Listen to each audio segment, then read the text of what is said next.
Welcome to another episode of Explicitly Unbiased. Monday Night Football's officially in the books. We're going to give our instant reaction, plus our NFL Week 8 picks. We're going to go over college football's Week 8 slate of games and our Week 9 featured matchups in college football. Caleb, you know what to do? Hit that intro.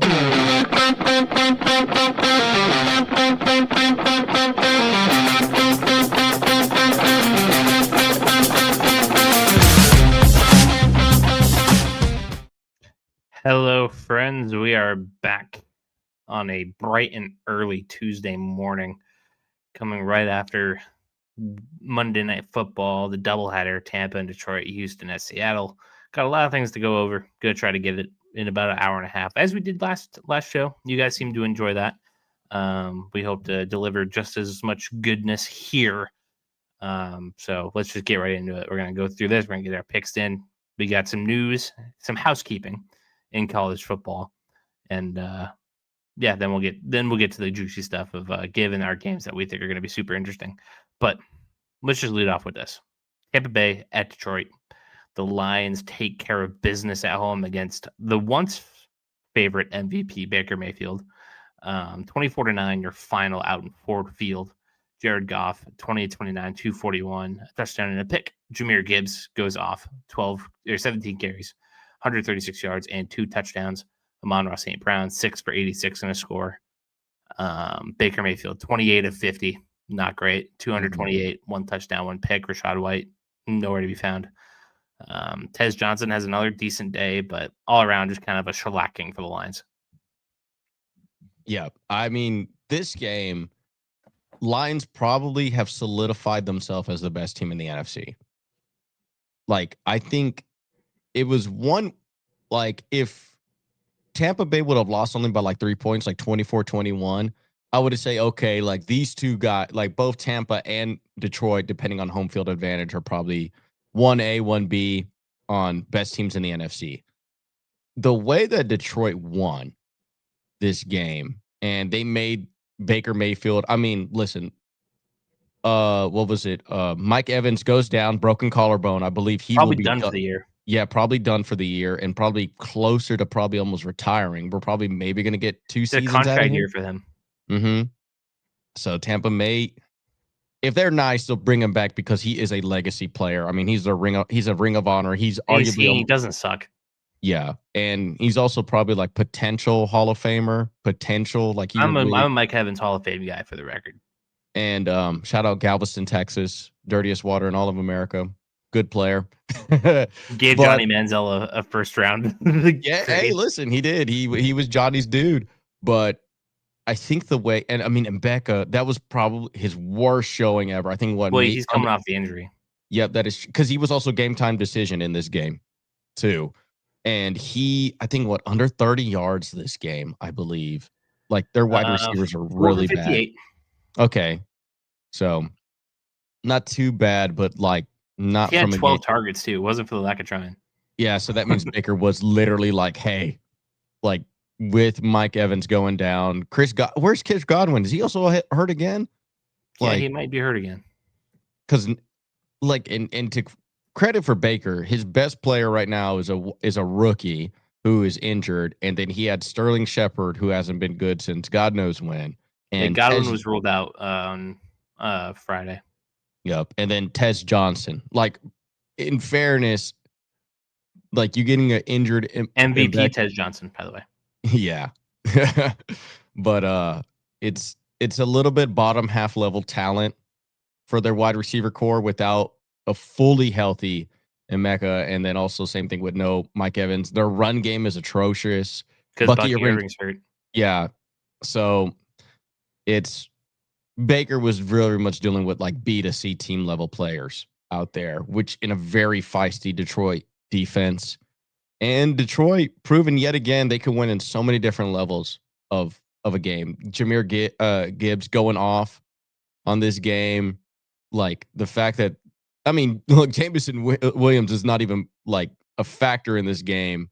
And the fact that they dominated the way that they did with being so limited in their passing offense. But Jared Goff still threw for what, over 200 yards in this game? 286, I believe.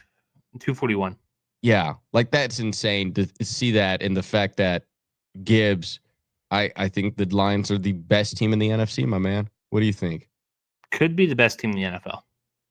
Yeah, Could very well be the best team in the NFL. like them and I would say them and the Colts are very similar in the fact that they're super balanced. I think the Lions just have a better resume. Yes, and they've done it. This is the second time going around. I mean, they were the number one team in the NFL last year. Made the NFC Championship the year before. Mm-hmm. And I also trust Detroit's defense more than I would for the Colts. And they also have a history of it where the Colts are becoming good now. But I think those two teams are very similar. I would just, what would who would you give the edge to wide receiver? I would say probably Detroit probably has better passing game. Better high-end talent. Yeah, high-end talent. I think, yeah, and then I would say the Colts have a little bit more consistently run game because but even then, when you don't use Gibbs, you have Montgomery. When you don't have Jonathan Taylor, it's an ugly scene for Indianapolis. True. I think the problem is with Indianapolis is if your true starters go out, it's slim pickings. Like outside of Michael Pittman, they have no wide receivers. Tyler Warren, Pittman is a B plus, not an A. Yeah, he kind of is regressing this year after getting a bag. Tyler Warren is an A plus tight end. Like, oh yeah, that's him and Bowers are now 1A and 1B, like in the league already at such a young age. But McBride, I think kind of a sneaky. And also Detroit has a couple true leaders on defense too. I mean, like Colts don't have an Aiden Hutchinson on defense. I mean, they have DeForest Buckner, but like that's no Aiden Hutchinson. Getting a little long in the tooth, that guy. You also have like Brian Branch. You also have a guy like their other safety is really good. Goes to Kirby Joseph, I believe. Like really solid safety tandem. I like their defense a lot better. Plus Alex Anzalone. They also have Campbell. Yeah. Rocky Sin, former Colt, I believe. Sounds right. And so I think Detroit is probably the best team in the NFL right now. Hard to argue. Yeah. 3-0 at home. Yep. And for Tampa Bay, I mean, at least it's an out of conference game, out of division game, but it's godly. These injuries for their playmakers are really, really hurting Baker. I'd say they'd be pretty costly, but there's nobody else in the NFC South that's going to give them a run for their money, I don't think. Oh, no. Like people can say, ooh, 4-3 Carolina Panthers. Ooh, like they're not. No, stop it. Baker could beat y'all with just Tez and Sterling Shepard. The Falcons, obviously, we're not really taking seriously anymore after Sunday night. And the Saints are the Saints. So, yep. Saints are the Aints. The Aints ain't going to win nothing. Okay. Mm-hmm. Houston at Seattle.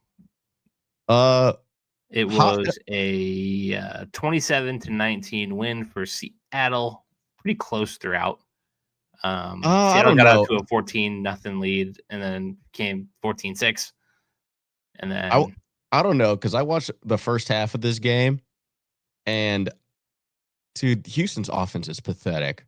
They are the literal inverse of the Dallas Cowboys.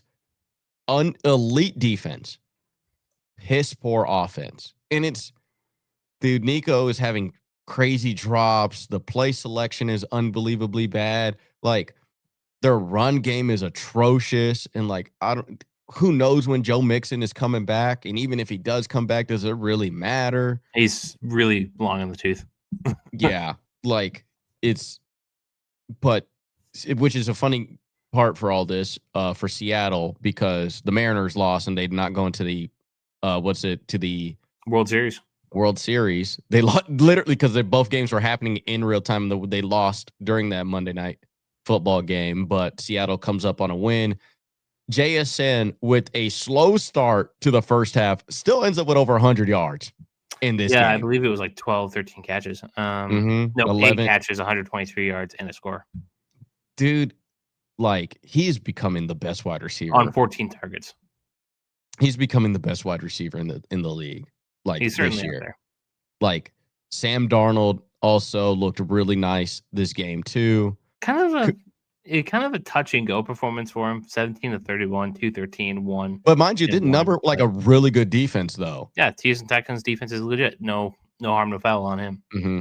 Yeah, but I think a good win for Seattle in the sense of like going against this type of defense is probably going to be the hardest defense they face all year. And the fact that they can put up these kind of points and JSN goes off against Stingley, goes off against this defense, to me, like really shows that, I mean, this NFC West, bro, like seriously, the Niners and Rams, man, it's And going the to be hard. Cardinals, as long as they play Jacoby Brissett. Yeah, like this is such a decent, like, how would you improve if Seattle wants to make a Super Bowl run? Is there any improvement that you feel like they need to make anywhere, trade wise or anything like that? Just given the scape of the league, probably not. Like they're loaded at wide receiver. JSN's good, Cup's good, Arroyo is fine, AJ Barnes Maybe a fine, pass Torrey rusher. Horton is a more than respectable. Mm-hmm. Their running back game, I think, is fine. Like Ken Walker and Zach Charbonnet are very good. Yeah. I don't know, man. Just maybe a true. I think pass rusher. Yeah. I think if they got, I think that's maybe the one thing they're really good interior defensive line with Byron and Leonard Williams. And Chenna Owosu is a really good complement guy, but he can't be your true. Demarcus Lawrence too. Yeah, but he's also like long in the tooth, and he's like really much like. But you can do better than Chaz Surratt. Yes, like who's a pass rusher that's maybe available out there? Max Crosby.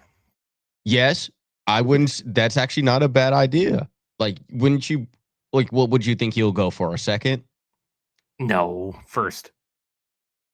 Well, what would you say? He's under Micah Parsons' trade. Like, whatever Micah Parsons went for, he's underneath that. I think he's a first. I think you can package some good second picks to get him. I think he should be going for a first, but like, I think how this league is constructed, like we have seen some like the trade for the Cardinals made to get like DeAndre Hopkins at the time is insane. Because Bill O'Brien is stupid. Yes, listen, he's a very bad GM, very good offensive play caller. Yeah, he's obviously not a good head coach anymore after the things that are going on at Boston College. Right. But I think that's actually a really good shout by you. I think Max Crosby with the Seattle Seahawks would be sick. Behind that type of crowd and having him pin his ear back, bro. Like if I'm the 49ers and Rams, I'd be very, very concerned if they ended up getting him. Yeah, I think so. I think their back seven is nice. I mean, they have a really good tandem out there for cornerback with Witherspoon and what's his name? The one from UTSA, 27. Good, 27. Wooten? Yeah, Tariq Woolen. Woolen, yeah. From although apparently he's going by Reek Woolen now, not Tariq Woolen. Oh, okay. But good for you.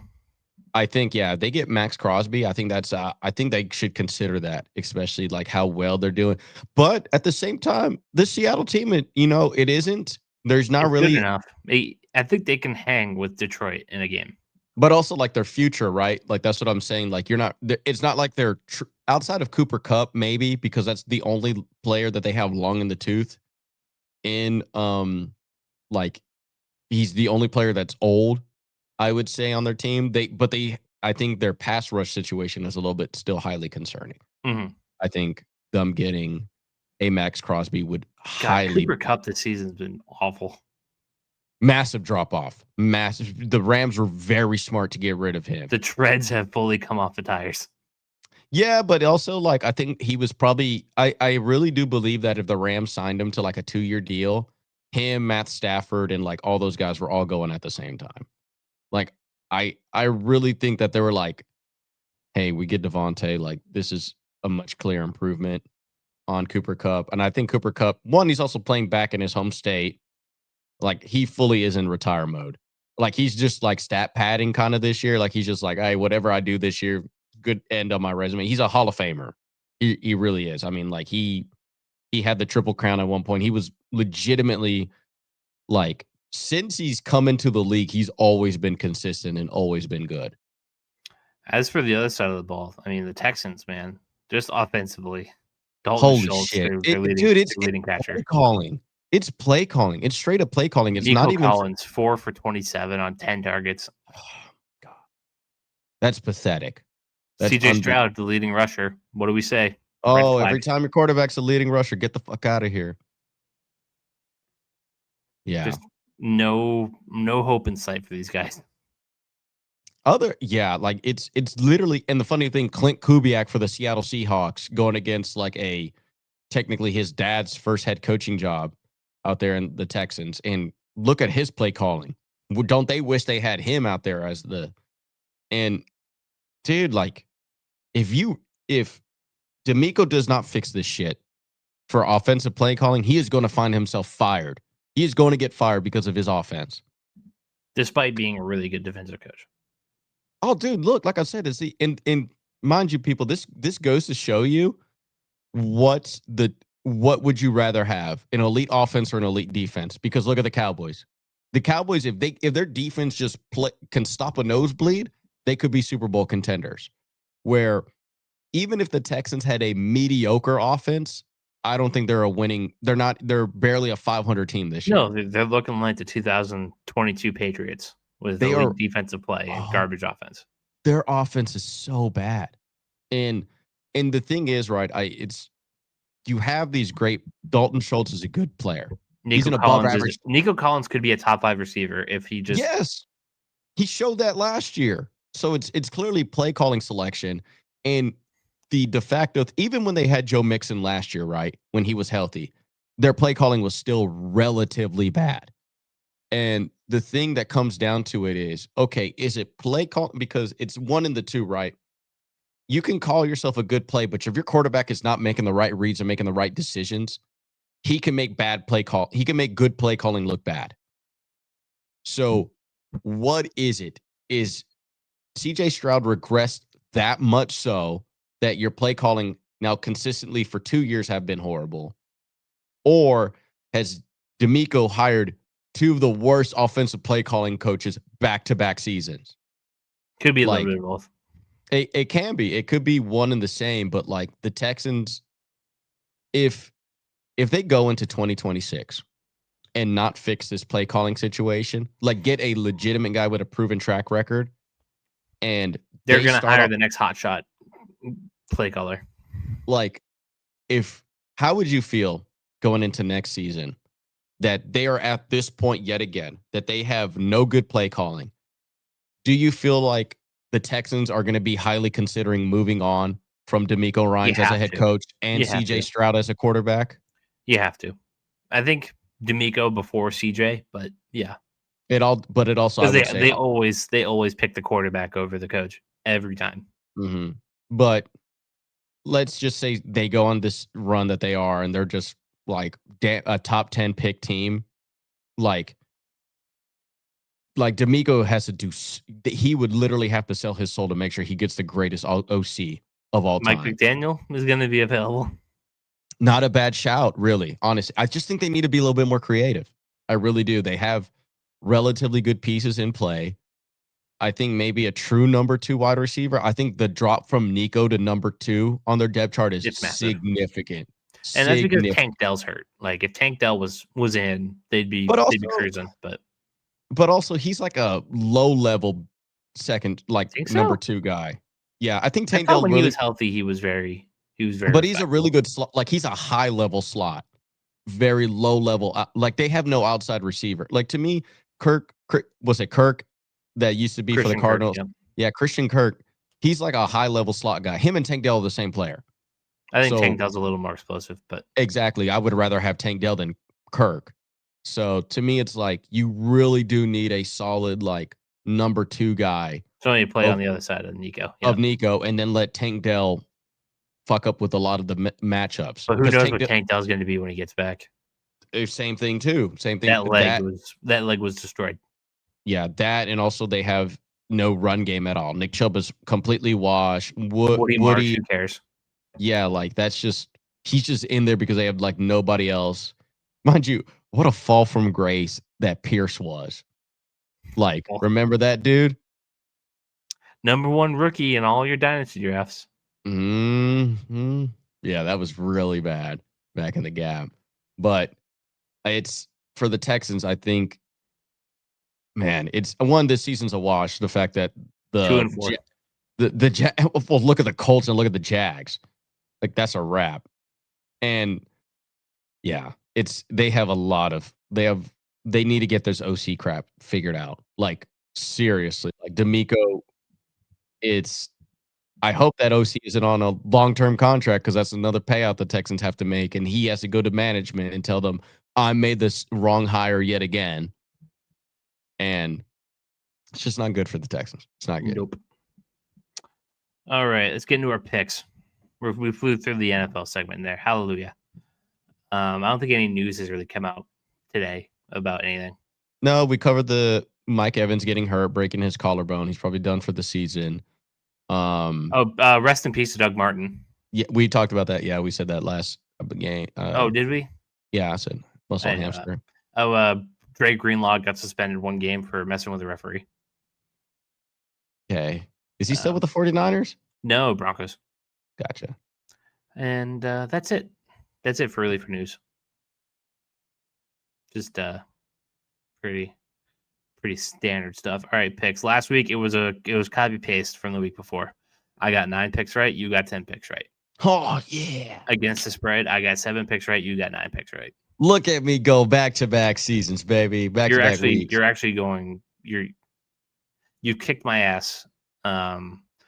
In the head-to-heads for 3 weeks straight. You beat me against the spread for 4 weeks straight. So what was my most notable ones that I take away from? Let's see. What was I good at? In week 7? Yeah, the week that just came by. Cleveland over Miami. Look at me go. And Dallas over Washington. Those were the 2 big differences for you. Mm-hmm. For me, picking the Chiefs over the Raiders. Yeah, that was just because I'm just Patriots over the Titans against the spread.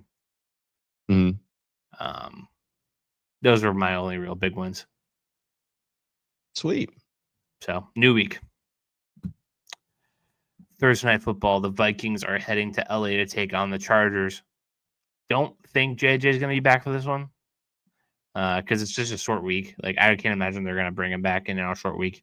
Mm-hmm. Especially when KOC's whole thing has been, we're not going to put in JJ until he has a full week of practice, which is kind of pussy shit. But he's literally protecting him. Like, literally, he's making sure. Nothing wrong with that, but I think it's a little soft.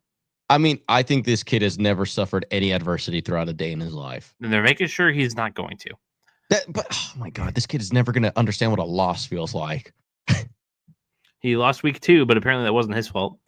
Whole team sucked. But the Chargers are favored by 3 points. And with the whole offensive line dead. So, see, here's the thing. That Vikings defense against that offensive line, what they do against Philadelphia, they got slacked. Yeah. But Carson Wentz. I mean, how much do you like that guy? That's the number one concern, right? It's Carson Wentz. It's the Carson Wentz experience of he has unbelievably amazing moments and unbelievably stupidity plays. And Chargers defense isn't all that. I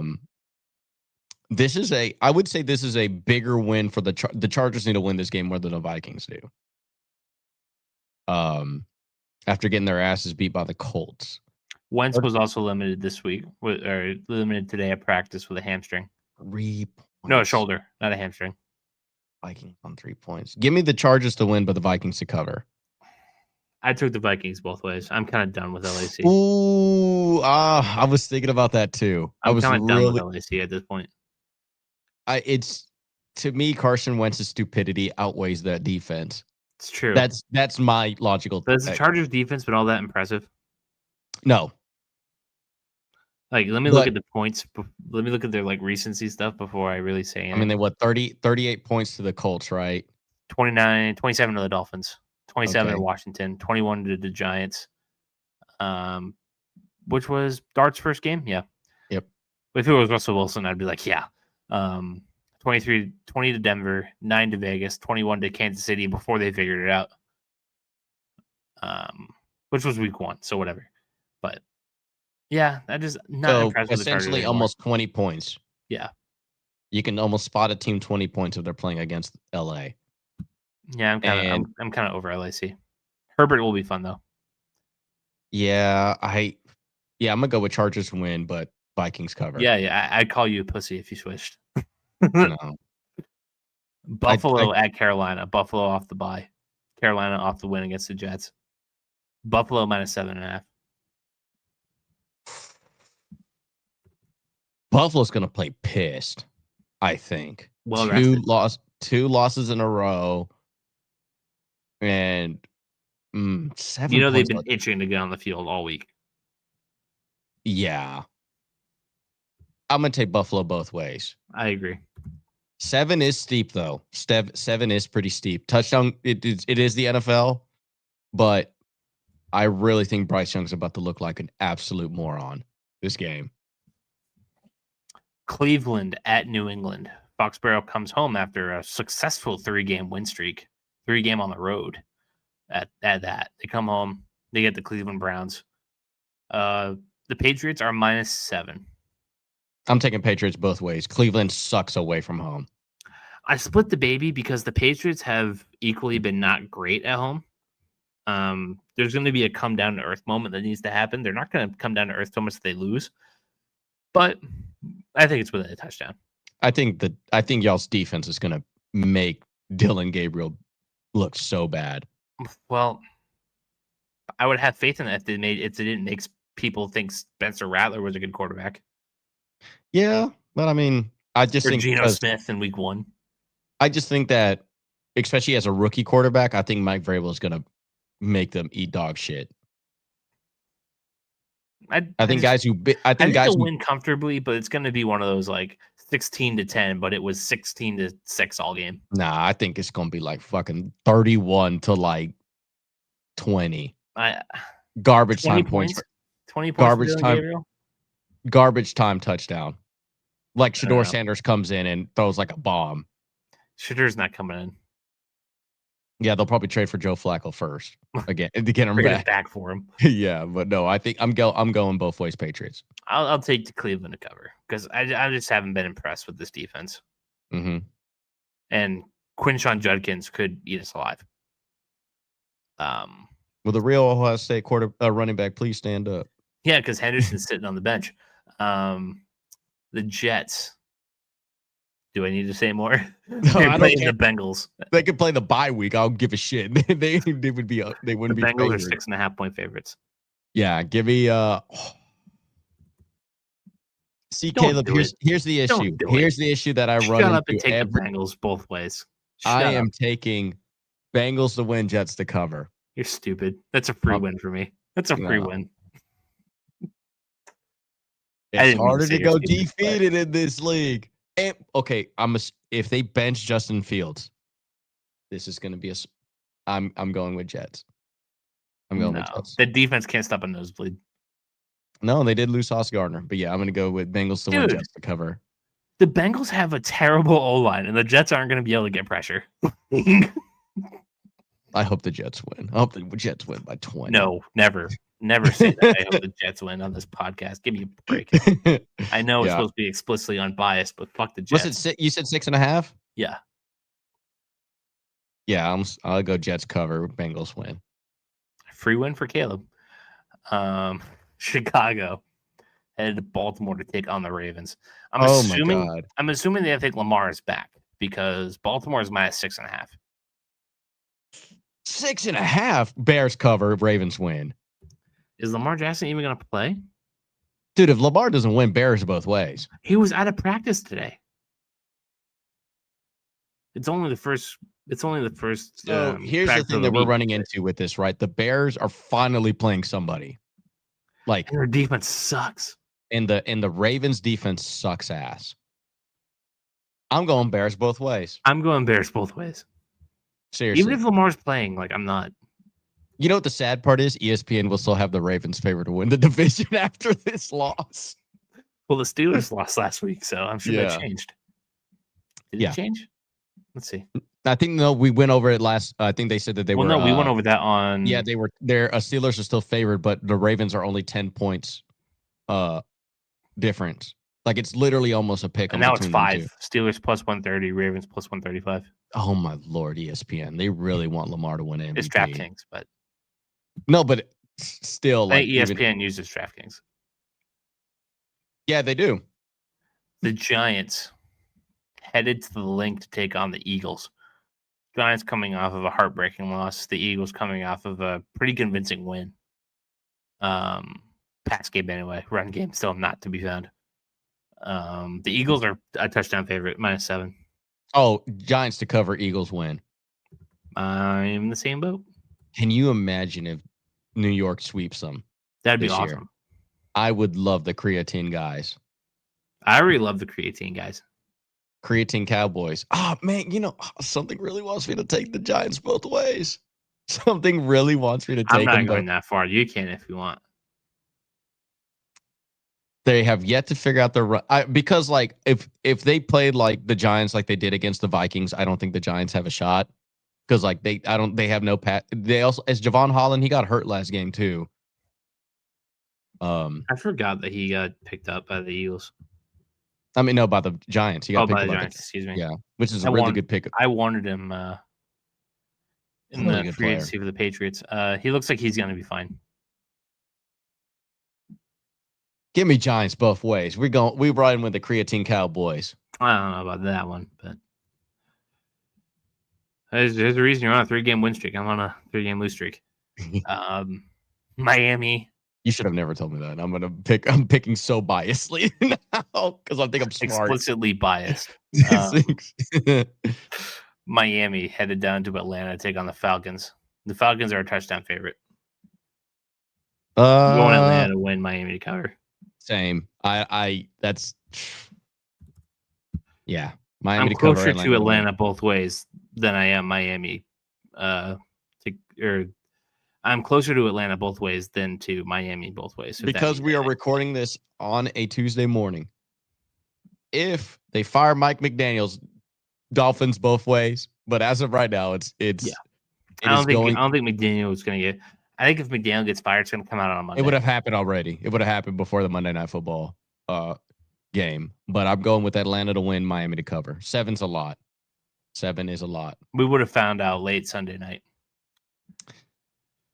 San Francisco headed down to Houston to take on the Texans.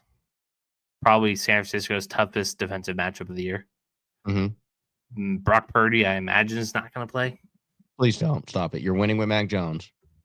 Don't be stupid, y'all. Purdy news.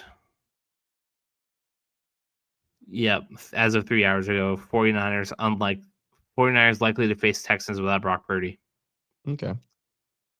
Shanahan said that Purdy being available for week 8 is going to be a reach.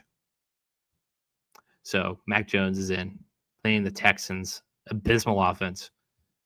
But the Niners, I mean, last week against Atlanta weren't on fire, to say the least. But here's the thing, though. Like, I'm taking San Francisco both ways, but what is it? How many points are they favored by? 1.5 San Francisco. Oh, San Francisco both ways. The Texans' offense is so fucking piss poor. That they're gonna hang within 1 or 2? No, San Francisco. I know the Niners don't have any DNs, but Christ.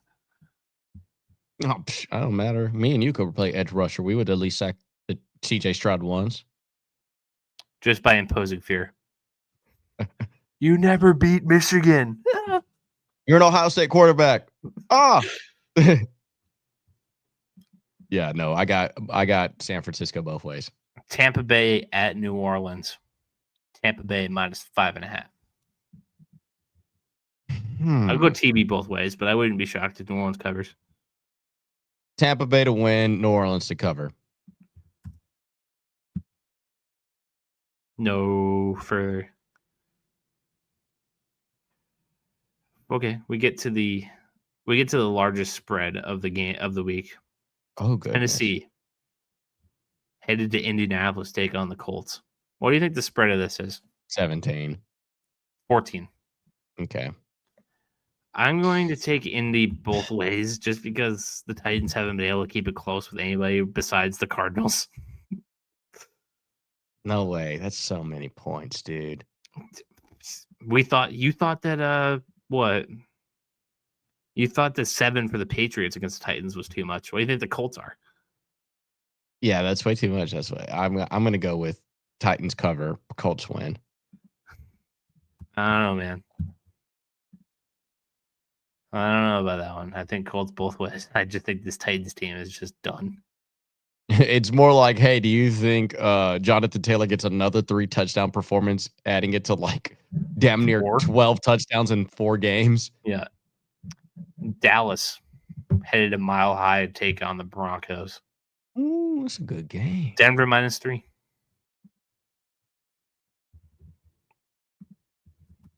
I'm taking Denver both ways just because they're more well-rounded. But Statement win, Dallas both ways. I'm glad that you didn't split the baby because that would have been soft. Yeah, no. I think if I got Dallas covering, I might as well take Dallas to win. I think this is gonna be a really good test for Denver. I feel like, especially in their division, this is to me the best offense in the league. Yeah. And I think that I think Indies is better, but best passing offense in the league. Yeah. So I think they're going against a guy who's like a really good quarterback, the best 2 tandems in the league in wide receiver, a really good offensive tight end as well too. I think if Denver defense shows up, this solidifies Denver as a Super Bowl contending team. Everybody's sleeper pick. Yeah, well, it's not a sleeper anymore if everybody's picking it. But yeah, I got Dallas both ways. Well, Colin Cowherd, I said that the Patriots were because he chose the Broncos to be the team that doubles their win total last year. The Patriots were his team this year, and they're already pretty close. The Patriots are my sleeper team this year. That's what I would probably guess based on my. I don't know if they'll make the Super Bowl just because they haven't played anybody. I think when they start playing people consistently, it'll be a problem. But they don't have to do that for a while. Yeah. Yeah, I got Sunday Dallas Night Football, NBC. Green Bay headed to Pittsburgh, take on the Steelers and Aaron Rodgers. Love Rodgers. Obviously, there's a lot of drama coming into this game. The Packers are -3. Steelers both ways. I'm never bet against Aaron Rodgers in a revenge game. It took the words right out of my mouth. Never bet against him in a revenge game. Listen, we can talk about how bad the Steelers receivers are outside of DK. Packers don't have any corners. Rodgers is going to be feasting on that defense, really. Oh, he's going to make some random ass like third stringer go off this game. Seriously. I don't know who the third stringer. Maybe like Calvin Austin, or Miller. Wilson. Miller, right? They have that white boy number 13. Scotty Miller, yeah. Yeah. I never bet against Aaron Rodgers in a revenge game, and he really does not like the Packers. He doesn't like Matt LaFleur, I think. No, he's still butthurt. Yeah, he's going to let Jordan Love know that it still should have been me, the quarterback at this, and you should still be holding a clipboard. Ben Skowronek legacy game. Ben Skowronek? Yeah. But yeah, this is a game that's more important to the Packers than it is Aaron Rodgers. And this is what I mean by that. Can Jordan Love, because Jordan Love is a above average quarterback, I would say, in this league. He's been really good despite the really bad weapons. I think he's proven his first round pick status. Yes, he has. But I think I don't know if he has that dog in him. You know what I mean? Like to will a team to win type of mentality. He's a signature win, yeah. And I think him letting Aaron Rodgers know that, no, I'm that dude now at Green Bay would really solidify that, where I think, I will never bet against Aaron Rodgers. Never. He's the type of person who's like Tom Brady, where he does not need any more bulletin board material in his life. And like he is not a fan of Jordan Love. Internally, I think externally he says, "Oh yeah, I'll help him out." You see all the politically correct stuff as a quarterback would, but internally he probably fucking hates him. I got Packers both ways. Monday Night Football. Steelers both ways because I said Aaron Rodgers too much. Yeah, I said Steelers both ways as well. Mm-hmm. So, Monday Night Football. Give me a score. Who do we have? Washington headed to Kansas City to take on the Chiefs. Chiefs minus 10.5. What the fuck? Well, Jaden Daniels probably isn't going to play. Okay, there we go. And it's Marcus Mariota time. Oh, boy. I'm going 27-10. Score at 37 for the Chiefs. Give me 34-13. 47. Yep. I'm assuming Kansas City. You sure? No, I'm kidding. Yeah, I got Kansas City. Alrighty. Those are your picks. 40-28. Okay. Time for the college football portion. We might be able to get this in under an hour. We'll find out. Let's see how fast we can talk. Billy Napier fired from Florida after beating Mississippi State 29-27. Obviously, the story of this is who's going to take over this SEC blue blood. Would you consider them a blue blood? Oh, school? yeah, 100%. They are. Florida I'm being very liberal with these words. I think they're a legacy. They're a legacy school. Okay. Obviously, that's the story. But what do you make of the move first and foremost? He got booed out of the stadium after a win. That lets you know how the student section is sometimes a good reflection of actually the athletic department, and it's true. Like this is actually a national championship contending team talent wise. Seriously, it really is. It doesn't surprise me that he got fired. I think Florida's also been on a really bad streak of coaches that they've hired recently. And I think their number one target should be Lane Kiffin. I think Lane Kiffin with this team next year is a national championship contending team. What he has done for Trinidad out there in Ole Miss, bro, he's going to get DJ Lagway, who's a legitimately good, like elite level quarterback in college football play. And they have elite level young. This is a really good team, legitimately a really good young team. And you get him to go to Florida. Look what he's done at Ole Miss, dude. Like, he has made Ole Miss into a significant contender for a national championship conversation this year and even last year. And he has really flipped that program around. Ole Miss has been known as Old Piss for the longest over there. And he's really turned that around. I think that Florida would be another step up. He goes to a legacy school now. And I think the resources that Florida would give him out there, like in that hotbed of talent that is Florida too, like, and Lane Kiffin's a huge players guy. He's a really good players head coach for college football. I think that they need to go after Lane Kiffin ASAP. So CBS has an article that has the top odds for the next Florida coach job. I'm going to run through the list. Okay. Tell me if you think it's if that's realistic, if that's good, just the first words that come to your mind. So Lane Kiffin's the favorite at plus 250. However, the Ole Miss AD Keith Carter says the university would love to sign Kiffin to a Kurt Cignetti-like extension before silly season starts. Yeah, but Kiffin also said, I don't comment on these other jobs or these ongoing things during the season. So he didn't exactly slam the door.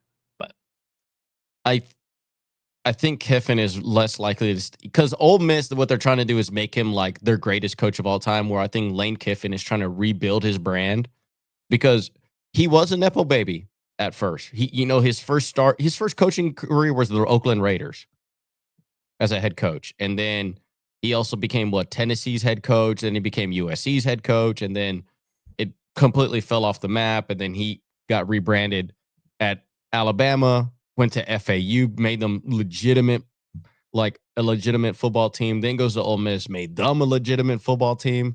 I think this is the next step up. I think this is Lane finally earning a legacy hire at a school. There's going to be few and far between for these. I mean, Penn State has come out and said that they want a Penn State guy, so Lane is definitely out of the question for that. He also has a proven track record of winning against good opponents. He knows the SEC as well too, not only being an offensive coordinator for Alabama, but also being like at Ole Miss and recruit. Like he has done so well at Ole Miss. Imagine what the resources he's going to get at Florida are. And Florida dumps money into their program, especially for football. So second is Eli Drinkwitz of Missouri plus 400. No, I mean he's done really well, sure, but I think that it's still Lane Kiffin. The number three, Washington coach Jed Fish plus 700, Florida alumnus. Yeah, not a bad one. What he's done at Washington has been commendable. It's been really good, but it's still kind of. I'm not liking these backup plans if Ole Miss really does give him that contract. Rhett Lashley of SMU plus 800. Like I said, we're getting into territory where it's just like these backup plans for Florida. Oh, you're gonna love this next one. Go ahead. James Franklin plus 900. Yeah, you're just stupid. He already pissed away Penn State. He's gonna literally piss away. You might as well bring back Billy Napier. Jeff Brom of Louisville. No. Alex Golish. That's a USF guy. The problem that I have with him is he winning with less is more and being underdogs, because it's, you know what I mean? Like when you get these coaches that always been at underdog programs and they finally get all these resources, they don't know what to do with them, aka Franklin. They tend to not succeed because they rather look for the hidden gems and make them play up to talent.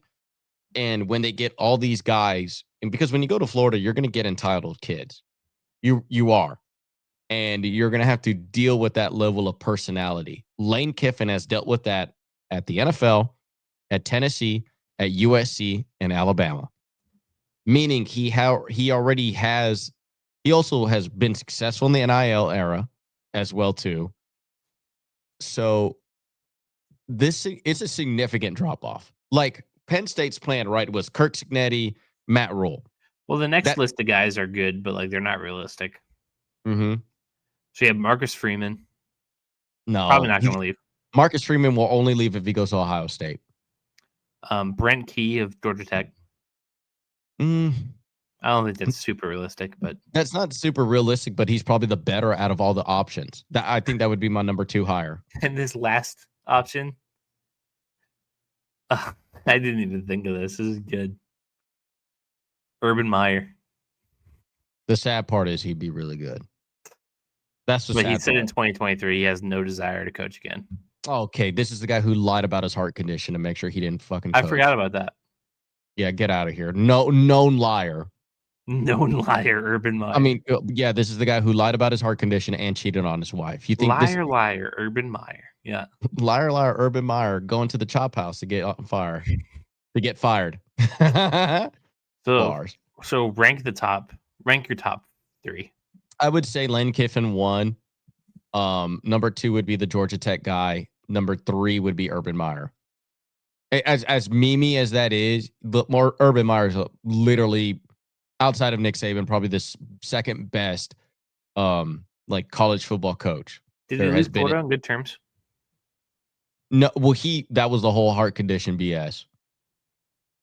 Oh, I don't know if I can coach because my heart hurts. Oh, I go to Ohio State. Was that he knew that program the same year? I think he was like, no, I think he took a year off, but he knew Florida was going down. So in order for him to like save Sean himself, Payton'd it. Okay, there we go. Now we understand it. You see what I'm saying? Like he knew. Put it in NFL terms. I get it. Like he knew the ship is sinking, and I'm not going to be a part of this ship sinking. I'm gonna let this shit sink on its own. So yeah. All right, there's your Billy Napier minute. Speaking of Kurt Cignetti, signs a absolutely massive deal with Indiana. 8 years, $93 million with a $15 million buyout. Jesus. So that eliminates him from the Penn State combo. To an extent, right? Because the small print on the contract is, even though it's a $93 million deal, it is a $15 million buyout. If he were to leave for a different program, Penn State has to pay $15 million on the rest of his current contract because it's an extension, and then Indy has to pay him the $93 million owed. And then Penn State will pen him to a new deal. Now, granted, for Curt Cignetti, that's a lovely payout. You're making $100 million before you even coach your next job off the rip. And the thing about this, I would say, is if Curt Cignetti wins at Indiana, Penn State, Indiana may wins watch the out. national championship. Wins the national championship. I'm fully believing that Penn State's going to get him.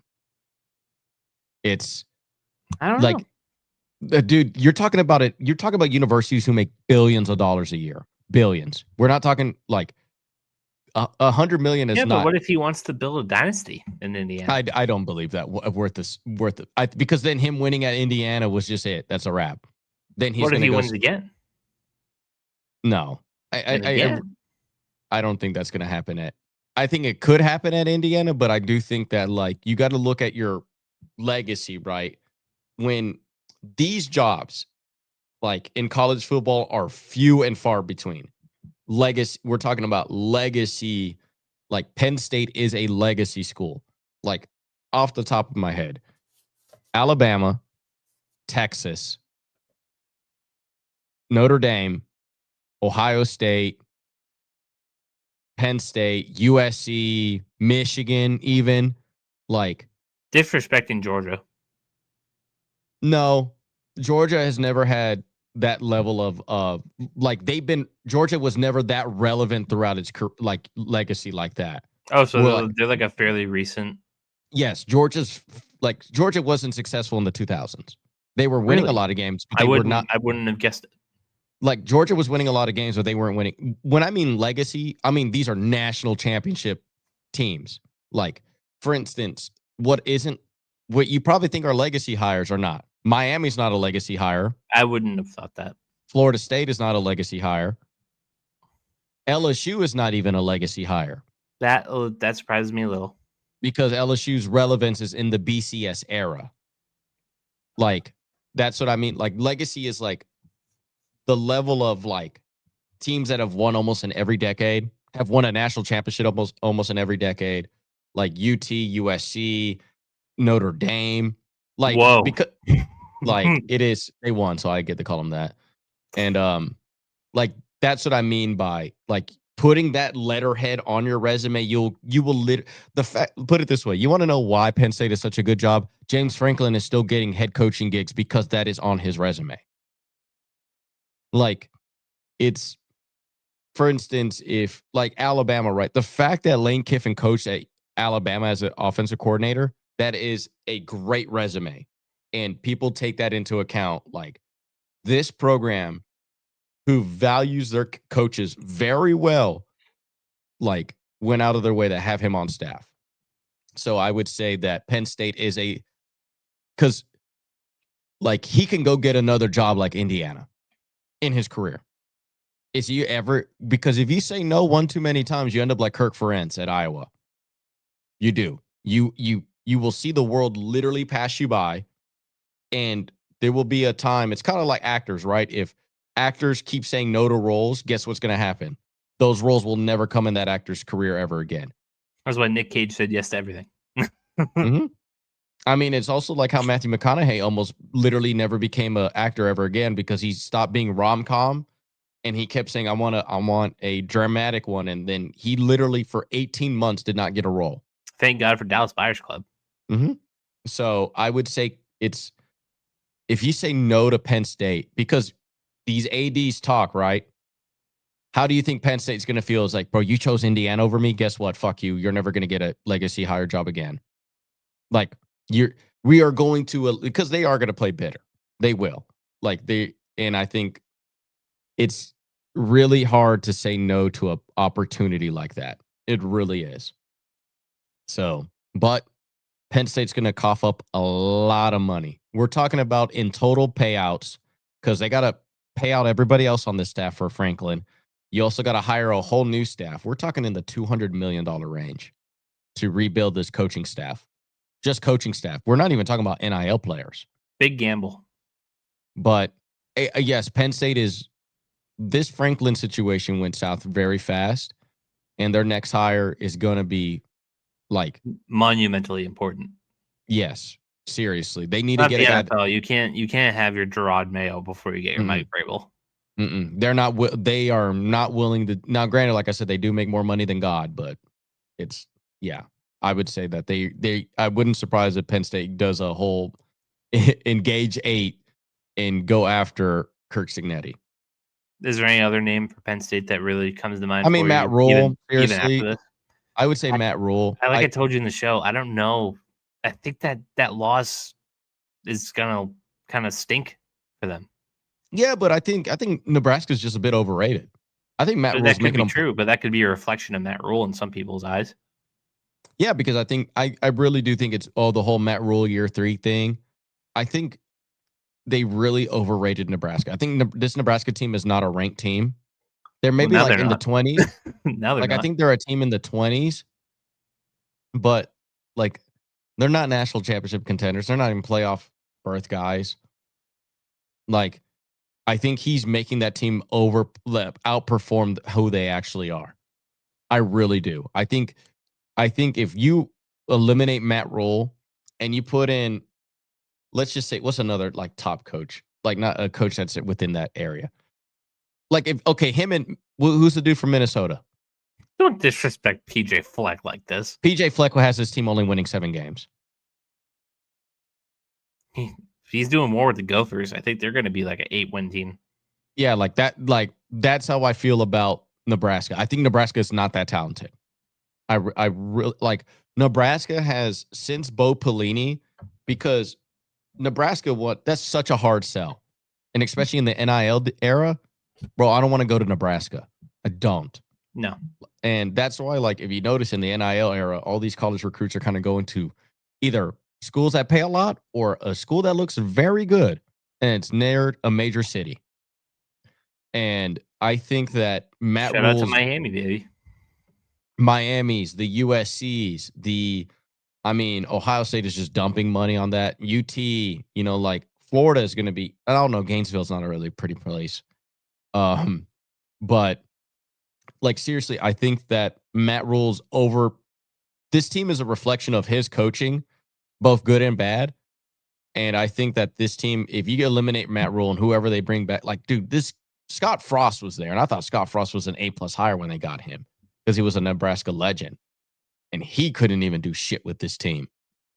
So I really do think that if Matt Rule, given the opportunity, one, he's a Penn Stater, he's still with that. He still talks to a lot of their alum. I think that there's no way in hell that he will not pass up that opportunity to be. Well, I don't think he'll pass up. I just don't know if he'll get it. I think if they miss out on Kirk Cignetti, they're going after him. Because there's one name that people are sleeping on. Bobby Petrino. Yeah, but at the same time, he's not a Penn Stater. Arkansas. They need to just give him the job. Oh yeah, he should just never leave. He should have never left Arkansas at the beginning. They should have just been okay with him on that motorcycle. They should give him a Harley Davidson dealership. Mm-hmm. How hard is that going to be? Okay, first of all, there's no way in hell that there isn't one that's sponsoring him. There's no way. It's just such a Harley Davidson thing to do.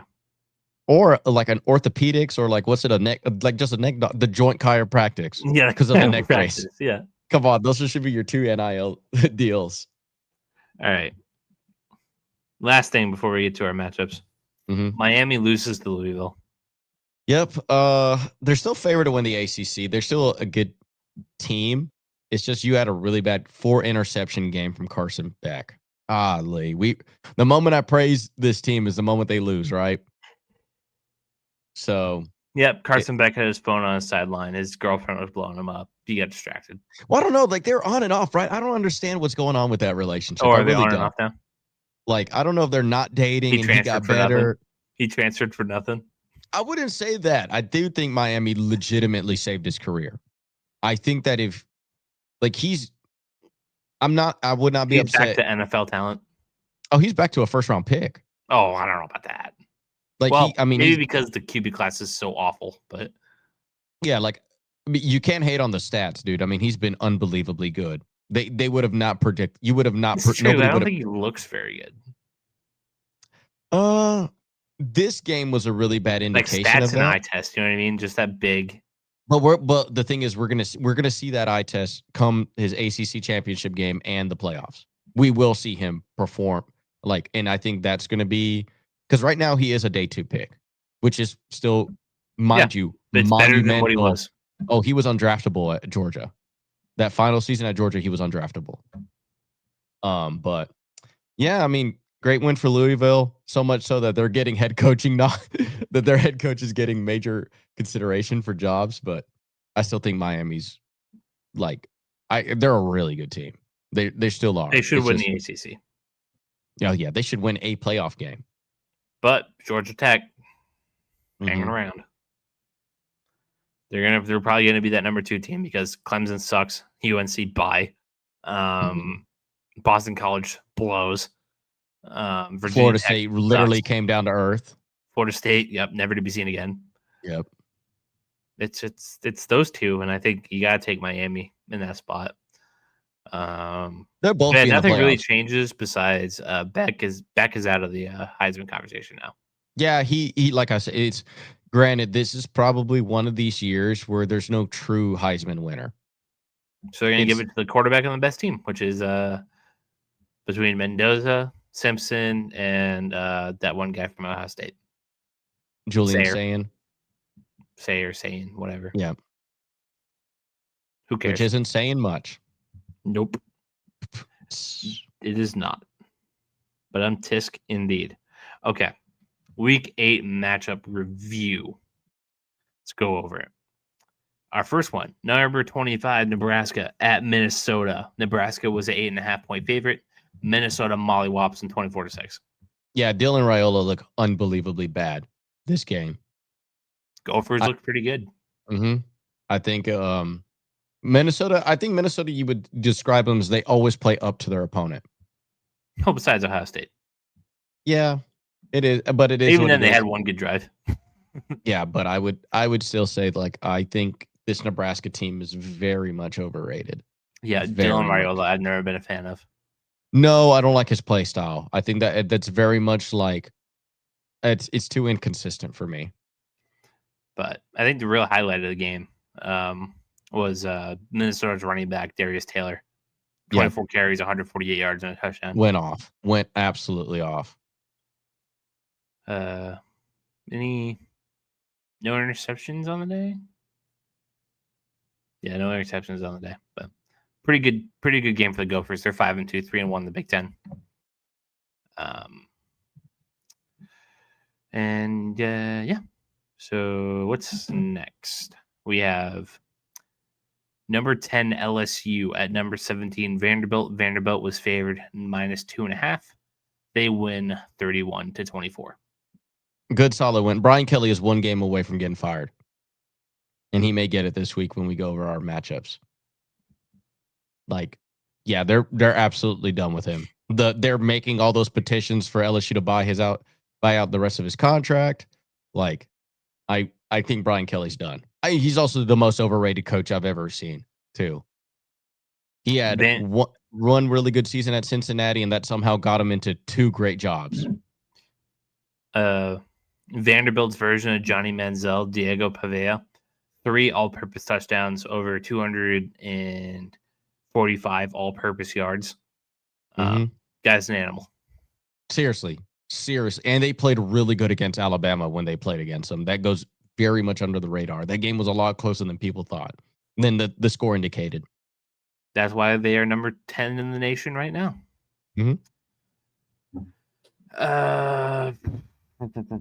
Number 14, Oklahoma took on South Carolina. OU was 5.5-point favorites. They win 26-7. Yep, it's a good, solid bounce back win for Oklahoma. It's like I said, John Mateer should have not played against UT. Should it? I think that could have potentially, which it did, hurt his draft stock and his Heisman stock. big time. I think he should have not played there. I think Oklahoma, they rushed him way back too soon. South Carolina, I mean, they have a really good quarterback there. He's a good NFL prospect, but Sellers, yeah. yeah, I'm just not a big fan of this South Carolina team. Yeah, that's why they're 3-4. Oklahoma coming up. They got a brutal schedule coming up soon. They have a really tough schedule. Got to make the most of it. Number 4, Texas A&M taking on Arkansas and our guy Bobby Petrino. Oh my God, this was the game. This was the game with 7.5-point favorites. They win 45-42. Bobby Petrino made it a game. Good for Texas A&M. It is one of these trap games. I feel like you're on to the next week. Anytime you play Arkansas at home, it's a trap. Well, it's not only that, but it's also you're looking into LSU, right? Like it's one of those games where like it's Arkansas. They fired their head coach. This team got blown out by Notre Dame.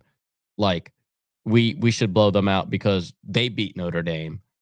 And you're on to LSU, and next thing you know, Bobby Petrino's making it a game. Good win for Texas A&M though. 19-32, 3 touchdowns, 256 yards for Taylor Green. 147 yards on the ground for Mike Washington Jr., the running back. Yep. Taylor Green also had 2 touchdowns on the ground. So very good day for him. Marcel Reed, 280, 23 or 32, 3 touchdowns. Also a touchdown on the ground. Ruben Owens, 69 yards, 2 touchdowns. Really quickly, what is his Heisman odds, Marcel Reed? I believe he was top 5. Because like if he runs the table and like wins out the SEC, that is probably a good bet. Awards, Heisman, 1, 2, 3. He's 5th plus 1,000. Okay, not a bad bet. If you have $100 to throw away like I do every Sunday, it's not a bad bet. They could run the table. A&M schedule coming up. I mean, yeah, because like at LSU, at Missouri versus South Carolina versus Stanford at Texas. Could happen. And then the championship game, which would be what? They would be representing Bama? it. No, it wouldn't be because Bama's on the same side. Georgia. It would be Georgia. Yep. So tough matchup. One, he has the best resume for the Heisman.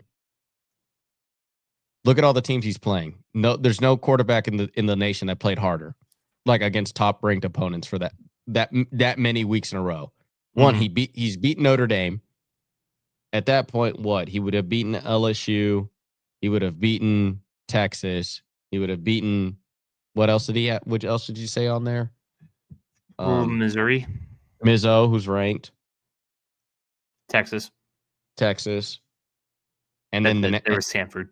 And then you would have also Georgia in the championship game. So yeah, if they win the SEC, I mean, he's winning it. He would win it. And we were not the biggest A&M guys early in the season, but yeah, because A&M historically always likes to poo-poo the bed. They tend to do that. But in like this would be a game that would be very A&M of them to lose, and they won. So good for them. Number 5, Ole Miss at number 9, Georgia. Kind of a slugfest, but UGA pulls it out. They were 7-point favorites. They cover 43-35. Good win for Georgia. Good win. If Ole Miss would have won this game, I'd have been like, this is a dangerous team. They're still a really good team, though. They are. I still think they're a playoff team. But that SEC East, man, or West, is stacked. Alabama, A&M, Ole Miss. Lord have mercy. I don't know. Is Vanderbilt also on the West side? No, I don't know. Yeah, that's the wrong guy. But SEC like standings, because like they are, like it's a lot of good teams. A lot. Well, it doesn't tell me the divisions. It just tells me. I think they're probably all the same thing now, which would be great. That means they were taking the top 2 seeded. Yeah, they should. Which would be Bama and A&M. Yep, which is much better. But like you're looking at that, because if you look at that, right, if they win out, if Ole Miss wins out and Georgia wins out, Dude, that's 4 teams from the SEC. You also maybe Vanderbilt too. You could do 5 teams from the SEC going to the playoffs because they would all have 1 win. But yeah, great win for Georgia, I think. But still, Ole Miss is a very talented team. Number 7, our game of the week. Number 7, Texas Tech at Arizona State down in Tempe. Texas Tech were 7.5-point favorites. Shout out to your hat. Yeah, I would say ASU comes out on top. 26-22. My guys are still in the fight. that it was a game that you needed. If y'all lost this game after losing to Utah, that was a wrap. Then on top of that, for now the Big 12 is unbelievably like a whole bunch of narratives, right? Texas Tech, you got Iowa State, you got BYU, you got Utah in the mix still, you got Arizona State. Like, geez Louise, it's Houston too. They only have 1 loss. The path to the championship game is going to be very, very difficult for the Big 12. Same thing with like the SEC. The fact that at this point, because we were texting about this, right? I was like, because we were watching after that, we watched a little bit of the Utah BYU game. And then we were both texting. I was like, Texas Tech is okay with BYU running the table because I don't know. I think Arizona State is as well. Yes. The thing is now you need everybody else to beat each other up. Where I think in Arizona State's defense, you kind of need a lot more to go right in comparison to Texas Tech. But granted, if Arizona State beats Houston, that means both them and Texas Tech have a win over Houston. You need Iowa State to lose again. Granted, they have already 2 losses. They play BYU this week. Not to skip ahead. Mm-hmm. Which, because the last thing we need is BYU to have 1 loss, and now you have all these 1-loss guys, right? Because then you have BYU, you have Texas Tech, you have Utah. No, Utah's got 2 losses. 2 losses, yeah. Utah will have 2 losses, and then Houston at this moment also as well too. But like I said, I think you need to beat Houston. You're also happy that Houston has only 1 loss too. I would say that's really good for y'all because that would be with what is it? With like, because you have a relatively comparative opponent with Tech, because I think that's what's ultimately going to come down to is like, what hairs are we splitting? Like, okay, Arizona State beat Texas Tech, but Texas Tech beat Utah and Utah beat Arizona State. Well, so I think the easiest path is to have Utah lose another one. Yes, Utah needs to lose another one. Houston losing this week. We don't want to skip ahead, but they're playing Arizona State. You would need to win this game. Yep, and Tech and Iowa State needs to lose so they can lose again to Arizona State and be completely out of the picture. Yep. So we're gonna have a little bit more clarity coming out of next week. It's gonna be BYU versus somebody, and I think best case scenario. And I also think that you're only taking 1 team from the Big 12 to the playoffs. That's the unfortunate part, is that the loser, the only way is if BYU goes undefeated and Texas Tech beats BYU, that you would consider 2 teams from the Big 12. And then I would think that is pretty slim. Exactly. Because how much are you? Because 1, nobody's watching BYU games at that time. Then same thing with like, I really do think it's just the Big 12 is going to be the what would you call it? The conference that gets screwed over the most in the playoffs this year. God, just thinking about Arizona State's season again. I don't want to skip ahead because we'll talk about it again. But God, that Mississippi State loss is just hanging over their head. Yeah, I mean, but also losing Sam Levitt. I don't know, because even if I saw that Utah game. I don't know if they would have won that with Sam Levitt, because Sam Levitt played this week and he wasn't 100% healthy. Mm-hmm. And also Tech played without their starting quarterback this week too.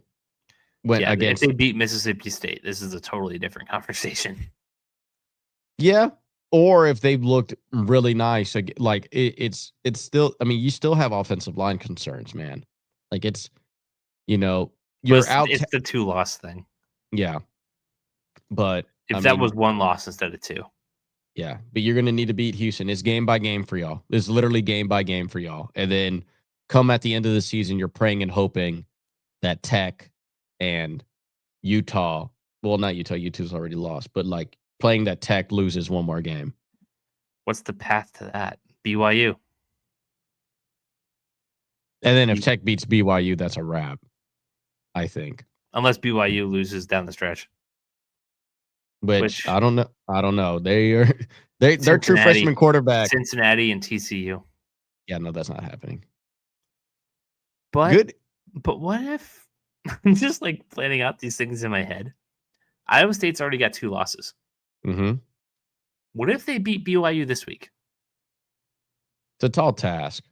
Then they lose to Arizona State. So you're saying Arizona State wins out. BYU only has 1 loss, and they lost to Iowa State. Iowa State's already relatively eliminated because they have 2 losses in the conference. Then you have a whole bunch of teams with 1 losses on there. And then now you play a game of what if. But then if Texas Tech beats BYU, you have to go against head-to-head matchups. So now you're again, yeah. So then you would look at, okay, you're not going to repeat the championship. So that means Tech is not going to play BYU in the championship game. Then you go, okay, is Tech going to play Utah again in the championship game? No, because they already have 2 losses in the conference as well, too. And there's a path for another with Cincinnati and Baylor. Essentially, no, they are the ones asking for the most amount of help. Utah? No, any team that isn't Arizona State, Texas Tech, Utah, or BYU. Cincinnati. They're 4-0. Yeah, but they're 4-0 in the division in their conference. Okay, so that means their only loss is Nebraska. Now we're playing with fire. That means Tech needs to beat BYU, and then Tech is in the conversation. And we still have fucking Houston lingering around. Mm-hmm. That's what I'm saying. It's so messy. So you would need Tech for Arizona State to have a conversation. Arizona State needs to win out. Cincinnati needs to lose a game, and Tech needs to beat BYU. And then BYU also has to lose. And then Iowa there's State. A bunch of 1-loss teams. Yep, it's a bunch of 1-loss teams. And then now you're just like, okay, we're gonna. Hopefully, the recency bias helped. No, because they would take Tech over y'all. That's the thing. It's that one preseason wise, Tech has been ranked higher. So the head-to-head matchup didn't matter? It did matter, but at the same time, if you're going to take the 1 loss, you're going to take the team that's ranked higher. And the difference was Tech looked better against Utah than y'all did. Is the path easier if there's a bunch of 1-loss teams, or is the path easier if it's BYU undefeated? You guys have 2 losses. Cincinnati has a loss because they play BYU. For Arizona State has to win out off the rip. Yeah. But here's the issue. You need to have common opponent wins. You have to have better than Tech. So that means we blew out Houston at Houston. So we got to do the same. But you're at home, so that's but you have to still blow them out. You have to beat them by 30? I don't know if that game, but because if that game is close, what the committee would do essentially is Tech blew out Utah, or Tech beat Utah, which Utah beat Arizona State, and Tech beat the brakes out of Houston, and Arizona State barely beat them. Let's say you win by 10. So in the eyes of the committee, they would rather have Tech, were ranked higher, at one point was a top 10 ranked team, go against an undefeated BYU team, because if Tech wins and they beat an undefeated BYU team at 1 loss, that looks good for the Big 12 in the playoff picture. Where Arizona State lost to Mississippi State, lost to Utah handedly, lost to Utah handedly, unfortunately. Yeah, Mississippi State was close. So if Arizona State were to go to BYU, go to the championship to play BYU, and they win BYU, You now have a 2-loss team in the playoffs. What ends up happening is how many 1-loss SEC schools are going to be pissed that they didn't get in because Arizona State went in. And we're having the same conversation we had last year on the Beatcast. Yep. I'm telling you, like and so that's what I'm saying about like why them losing to Mississippi State is hard. Yeah. Because you're not going to be judged on winning against Texas Tech. You're now getting judged on common opponents. And then on top of that, that's kind of a fair misrepresentation of y'all's team, right? Because you're like, hey, we beat the number 7 team in the nation at the time. And then they're like, yeah, but like you got your ass kicked by Utah. Yeah, that's the thing. You got your ass, whether or not Sam Levitt was going to be on there, like that was an ass whooping. And then they feel like, well, who do we feel like has a better chance of beating BYU? Tech. What? Because Tech on paper, for sure. And where this all stems from, the reason why we have the playoffs and the reason why we have this parity that is in the Big 12 and like why they want to choose the best team to represent them is 2 games. LSU Alabama national championship game, because that's a big reason why we had the playoffs. That was one of the worst the championship games of all time. LSU, that game was not even competitive for LSU. And it was also one of the lower rated championship games of all time because it was a rematch for the third. It was for the second time that year. And then the first game sucked. It was 6-3 win for LSU. The second game that's important is the whole Florida State thing. Remember them going undefeated and they were playing their third string quarterback and then their team just straight up quit. They didn't want to play in the bowl game because they didn't go to the playoffs. It is very much what team best represents this product to go to the playoffs.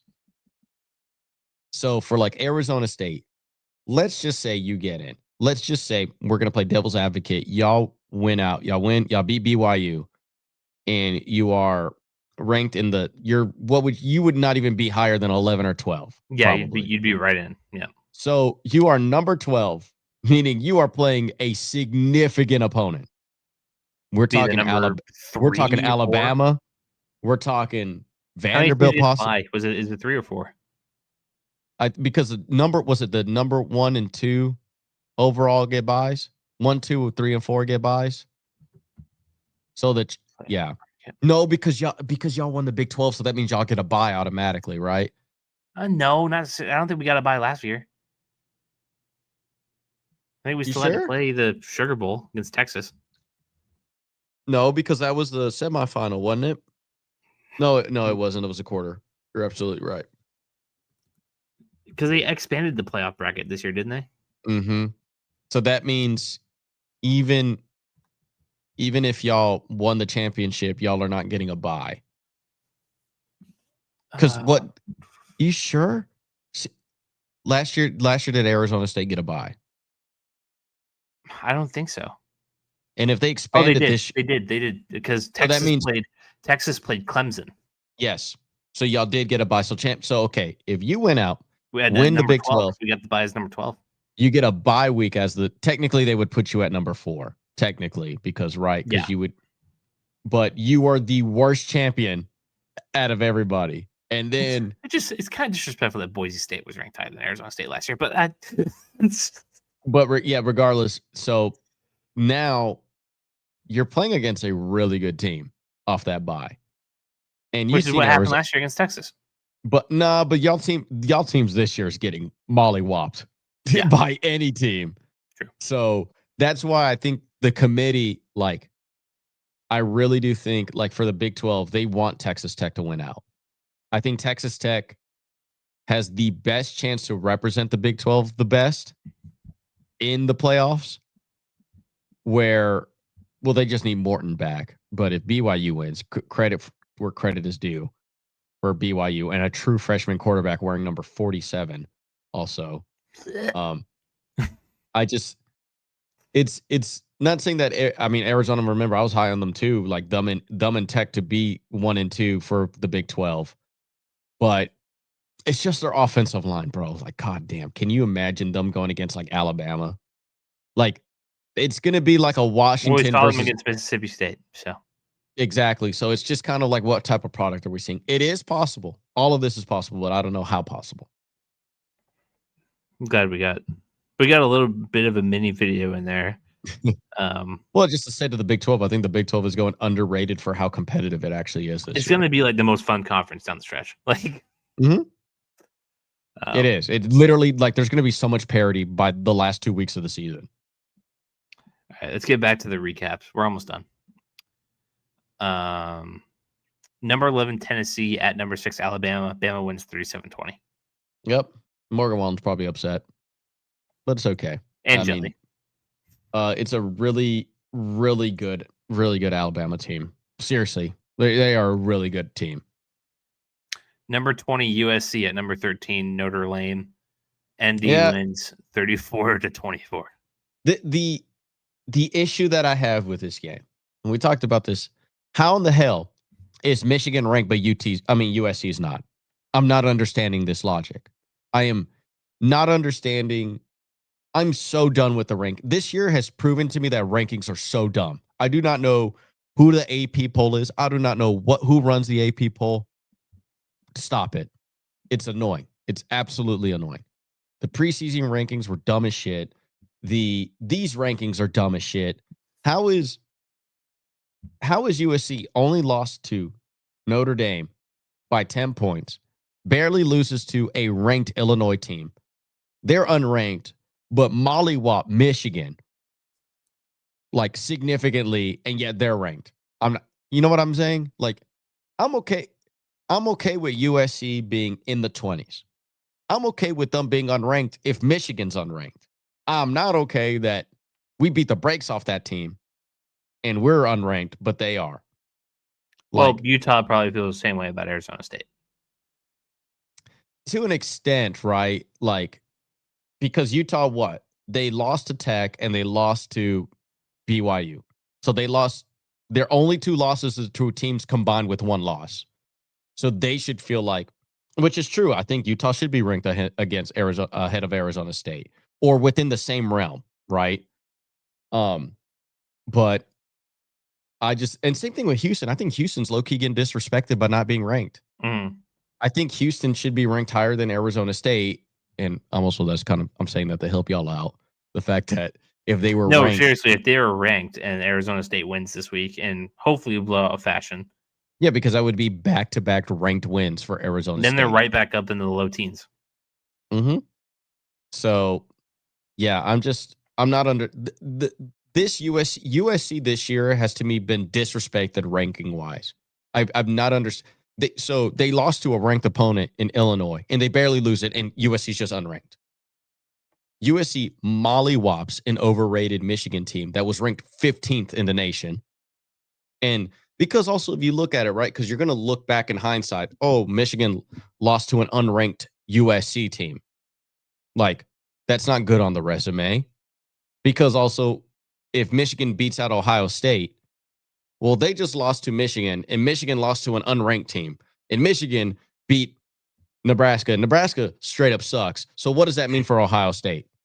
You see, now we're playing Minnesota wins the Big Ten. You see what I'm saying? We are now into what the fuck does all this mean? You know, like, that's what I'm saying. Like, what are we on about at this point? Like, okay, Oregon had a really good win at Penn State on a whiteout game, but then Penn State is a fraud because they lost to UCLA. Penn State turns out to suck. And then, then Oregon loses to whoever. Oregon loses to Indiana, and Indiana beat them handedly. So does mean that Indiana is really the number 2 to 3 ranked team in the nation? I don't know. Like, you see what I'm saying? What are we like? For instance, like the whole Ohio State thing that I'm on. Ohio State barely beat UT. Barely beat UT. UT can't beat anybody unless they are like Sam Houston State. So what does that mean for Ohio State? Does that mean Ohio State would lose or be competitive against Florida, who just fired their coach? Does that mean, like, I don't know. Ohio State has the bye this week, so yeah, no tough competition there. So that's my whole rant about the rankings. I just don't understand. They play Penn State next week. I just don't. I really don't. Penn State's winning, by the way. They have it's new team, new vibe. Who dis? If Penn State wins that game, by the way, Ohio State should be unranked. They won't be, but they won't. They'll probably make them number one still. I don't know about that, but no, but and especially for you, right? Coming into college football this year, how confusing is that shit? A little bit. Like you're just like, I don't. I'm understanding it a little more now. Like if you told me about this last year, I would have been very confused. You would be like, what? I'm not understanding this, because a team is going to get fucked over in the playoffs. You like imagine, for instance, I don't even think Arizona State's in the fucked over class. I think it's but like imagine we're happy to be their class. So imagine if you were a one-loss team, Arizona State, and you lose to an undefeated BYU team, and you're 2 losses, and you're in this group of 2 lost teams, and let's just say that's you. Let's just say that's like these other teams, and then this other 2-loss team gets into the playoffs, but y'all, like you lost to a championship in BYU. How pissed would you be? You'd be like last year, Ole Miss missing out in the playoffs. Like they're like, bro, what the fuck am I playing for then? That's why I'm thinking. I always say becoming a new college football fan when you're not going to these schools as like alumni, like is so confusing and annoying. But once you commit, it is absolutely fun. You're not getting me off of the Arizona State bandwagon anytime soon. It's a good vibe. All right. We'll see what happens if they ever lose Kane Dillingham. But all right, we got your ranked annoyance tab out of the way. We got a couple minute videos in here that I've logged. Okay, so that was it. That was it for the week 8 featured matchups. So let me just get that timestamp down as well. Okay, featured matchups for week 9. Then we can get out of here. Top of the list, number 8, Ole Miss at number 13, Oklahoma. OU -4.5. I like Ole Miss to win this game. Why is that? I just think Oklahoma is a really solid defense. I really do, but I think Ole Miss is just too talented. I think they're going to want to bounce back against that win against Georgia. I think Ole Miss is a playoff team this year. I don't know how the status of John Mateer for Oklahoma is in this game. Well, I assume that's because he played the last 2 weeks. He was pretty good last week. It's going to be really, I mean, like how competitive is the SEC that we're getting games like this in week 9 for them. But I like Ole Miss. I just think what Lane Kiffin's doing over there, it's really good. I just think they're going to match it really well for them. Number 4, Alabama at South Carolina. Bama -11.5. We keep trying to will these like potential SEC upsets, but I'm not quite seeing it here. Yeah, Alabama may more than cover than that. Like they may win like by a significant margin. They may win by like 20. Number 15, Missouri at number 10, Vanderbilt. Vanderbilt 2.5-point favorite. I got Vanderbilt winning that one too. It's going to be a close game. Mizzo has a dog at running back too. But yeah, this is going to be a good Vanderbilt win. They keep climbing up the charts. Number 3, Texas A&M at number 20, LSU. A&M -2.5. Give me Texas A&M to win, and they fire Brian Kelly this game. This is it. I think LSU, the fraudulent of Brian Kelly is starting to show. LSU finishing unranked would kind of be the nail in the coffin. I think them losing to A&M would be it. That's what I mean. Like they're going to fall unranked after this. Yeah. Unranked, but it's a fun game, so I threw it in there. Auburn at Arkansas. Our guy Bobby Petrino, the favorite, -1.5. Yep, I got Arkansas winning this one. He was unbelievably competitive against 2 premium opponents when he faced them. I got Arkansas winning this game. Should be a fun one, for sure. We kind of buried the lead earlier with when we talked about the Big 12 about these next 3 teams, like the next 3. I like I said, I think as competitive the SEC is, I think the Big 12 is so fun this year. It's been kind of a heartbreak for me, but this is like, it's like Oppo Patriots. Like the Patriots used to like bore me to death and lose frustratingly. Arizona State will just like be a freaking highlight reel. Oh yeah, that's all Then it they'll is. choke it. It's both ways, right? It's high highs, low lows. There's no mid. It's not like watching Alabama, right? Alabama's just all right, cool. We kick ass. That's it. Yeah. But number 11 BYU at Iowa State. Iowa State minus 2.5 favorites. I really do think these lines are based on people not watching these late games. BYU plays late. They do. And they don't play pretty football neither.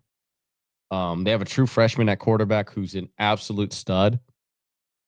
Give me BYU to win. I would agree. I also think Campbell for Iowa State he's getting head coaching nods that he should not. He's not that good. He helped change that program around, but changing Iowa State around isn't that hard.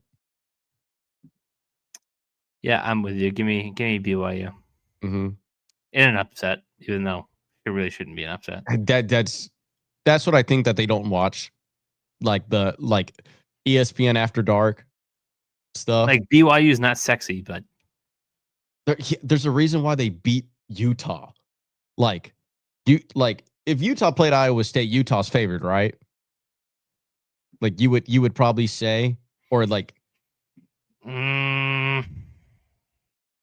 probably. So why is Iowa State somehow favored against BYU?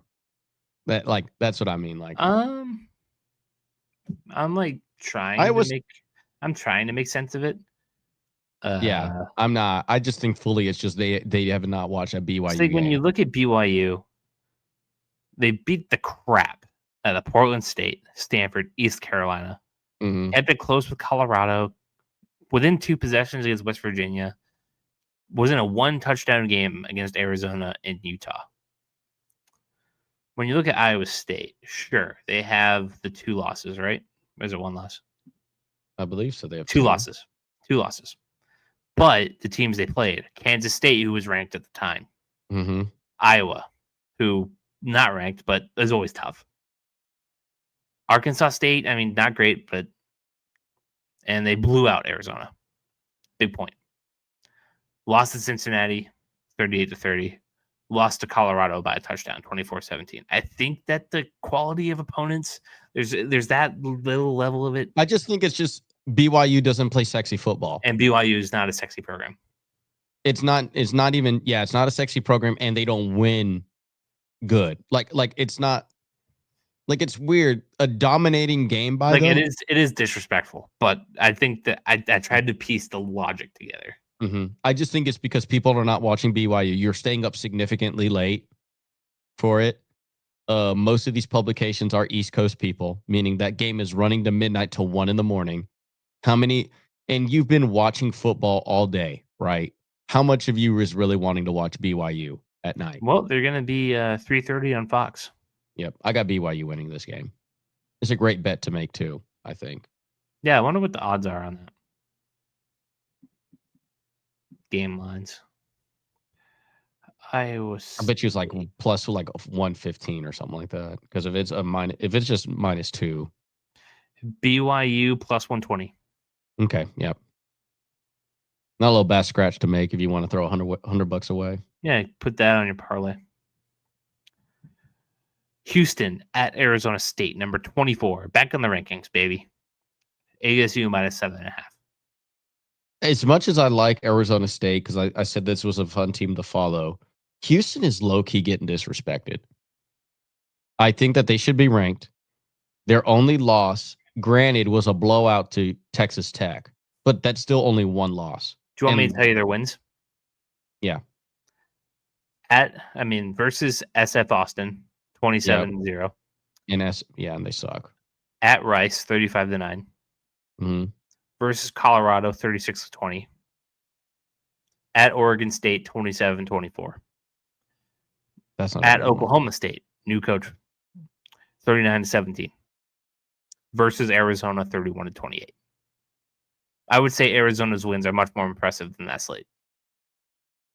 Yeah, but they're consistently a 30-point team. That's kind of the narrative you have for them. Besides Oregon State and Texas Tech. Yeah. But I mean, still, like, that's what I'm saying. Like, they still only have one loss.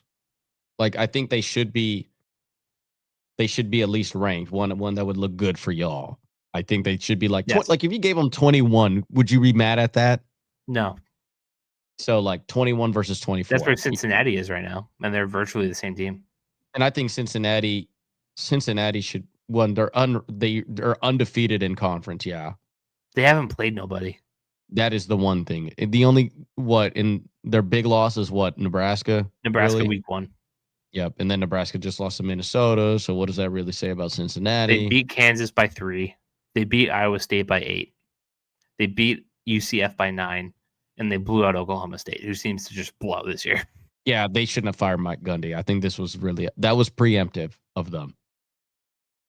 But I'll take Arizona State to win. But yes, I would. I think they should out-talent Houston, but don't be surprised that it is a competitive game. I think 7.5. It'll be a competitive game, if not because Houston's talented, because Arizona State makes sure it's a competitive game. Exactly. I think 7.5 is a bit much, though. I think it's about right, but like if you gave me 5.5 on it, 6.5, I'd be okay. A touchdown, that's a bit much. It's a lot. The last game, and this was the last minute addition that I threw on there because we spent a lot of time talking about this team. Colorado at Utah. Utah is minus 13.5. After this season, how far away are we getting from firing Sanders? Is that a legitimate combo, you think? Yes. Seriously. He had a really poor first season. Outside of having a Heisman winner on his team, he does not look good as a coach. 1-3 in the conference. Yep. Yikes.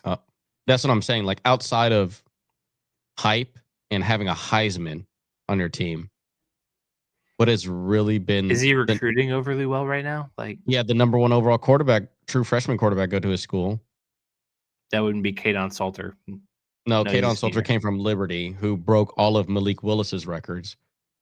It's the other one. He wears number 10. He's from Georgia. Julian Lewis. Yes. But yeah, I think Utah's going to beat the brakes out of this team, and I'm seriously thinking that Deion Sanders is not a college football coach. I'm pulling for Colorado. You have to. Yes, you are pulling for Colorado. You're pulling for everybody else, which is, yeah, you're pulling for Iowa State.